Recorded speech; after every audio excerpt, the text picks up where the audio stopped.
ഇന്നലെ പിടികൂടിയ കോടികൾ ലഹരി വസ്തു കോഴിക്കോട് പന്തീരാങ്കാവിൽ എത്തിച്ചത് വിദേശത്തേക്ക് കടത്താനെന്ന് വാർത്ത. പ്രതികളായ മുഹമ്മദ് ഷഫീഖ്, ഫാത്തിമ നസ്രീൻ എന്നിവരെ ചോദ്യം ചെയ്തപ്പോഴാണ് ഈ കാര്യം വെളിവായത്.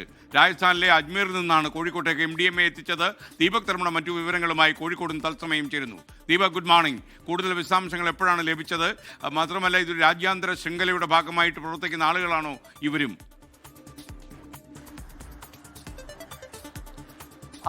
Very good morning. ഒരുപക്ഷെ നമ്മളെ നടുക്കുന്ന ഞെട്ടിക്കുന്ന വാർത്തകളാണ് പുറത്തു വരുന്നത്.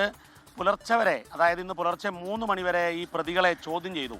ആ ചോദ്യം ചെയ്യലിൽ നിർണായകമായ വിവരങ്ങളാണ് കിട്ടിയത്. പക്ഷേ അവർ പലതും മറച്ചു വയ്ക്കാൻ ശ്രമിക്കുന്നു. പക്ഷേ എക്സൈസ് ഇൻ്റലിജൻസിന് മാസങ്ങളായി അവർ ഇവരുടെ പിന്നാലെ ഉണ്ടായിരുന്നു. അങ്ങനെയാണ് എക്സൈസ് ഡെപ്യൂട്ടി കമ്മീഷണറുടെ നേതൃത്വത്തിലുള്ള സംഘം ഇവരെ കോഴിക്കോട് പന്തീരങ്കാവ് ടോൾ പ്ലാസയിൽ നിന്നും പിടികൂടിയത്. ഇവർ ഇത്രയും, അതായത് 3 കോടിയിലേറെ രൂപ വിലമതിക്കുന്ന MDMA ആണ് സംസ്ഥാനത്ത് സമീപകാലത്ത് പിടികൂടിയ ഏറ്റവും വലിയ റെക്കോർഡ് ക്വാണ്ടിറ്റിയാണിത്. ഈ ലഹരി, ഈ MDMA വിദേശത്തേക്ക് കടത്താൻ വേണ്ടിയുള്ളതാണ് എന്നുള്ളതാണ് ഇപ്പോൾ ഏറ്റവും ഒടുവിൽ സ്ഥിരീകരിക്കപ്പെടുന്നത്.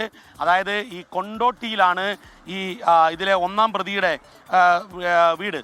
വീടല്ല, അയാൾ ഓരോ ഘട്ടങ്ങളിലായി ഓരോ ഫ്ലാറ്റുകൾ എടുക്കുകയാണ്, ഈ മുഹമ്മദ് ഷഫീഖ്. അതുപോലെ അടിവാരം സ്വദേശിനിയായ ഫാത്തിമയും.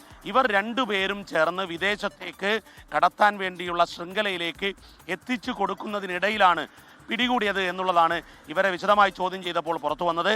മറ്റൊരു പ്രധാനപ്പെട്ട കാര്യം, വളരെ ശാസ്ത്രീയമായാണ് ഇവർ ഈ ലഹരി മാഫിയയുടെ കുറ്റകൃത്യം നടത്തിയത്. ഇൻ്റർനെറ്റ് കോളുകൾ മാത്രമാണ് ഉപയോഗിച്ചത്. ഒരു തമിഴ്നാട് സ്വദേശിയുടെ സിമ്മാണ് ഇവർ ഇടപാടുകൾക്കെല്ലാം ഉപയോഗിച്ചത്. പണമിടപാടിന് ഉപയോഗിച്ചത് ചെന്നൈയിലെ ആക്സിസ് ബാങ്കിൻ്റെ ഒരു അക്കൗണ്ടാണ്, അതും ബിനാമി അക്കൗണ്ടാണ്. അതായത് യഥാർത്ഥത്തിൽ ഷഫീഖിൻ്റെയോ ഫാത്തിമയുടെയോ പേരുള്ള, ഫാത്തിമ നസ്രിയുടെയോ പേരിലുള്ള അക്കൗണ്ടല്ല, മറ്റൊരു തമിഴ്നാട് സ്വദേശിയുടെ അക്കൗണ്ടാണ്. അങ്ങനെ അടിമുടി ആസൂത്രിതമായ ഒരു അന്താരാഷ്ട്ര ലഹരി മാഫിയ സംഘമാണ് ഇപ്പോൾ എക്സൈസ് ഇൻ്റലിജൻസ് സംഘം ആ രഹസ്യവിവരത്തെ തുടർന്ന് പിടികൂടിയത്.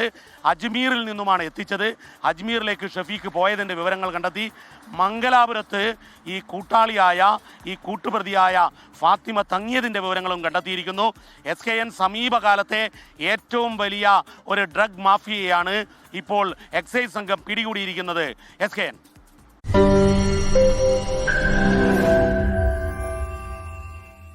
ലോകത്തെവിടെയായാലും ഏത് സമയത്തും 24 വാർത്തകളും ഓഗ്മെന്റഡ് റിയാലിറ്റി പാക്കേജുകളും എക്സ്പ്ലെയിനറുകളും വിശദമായി കാണാൻ ഞങ്ങളുടെ YouTube ചാനൽ നിങ്ങൾക്ക് സബ്സ്ക്രൈബ് ചെയ്യാം.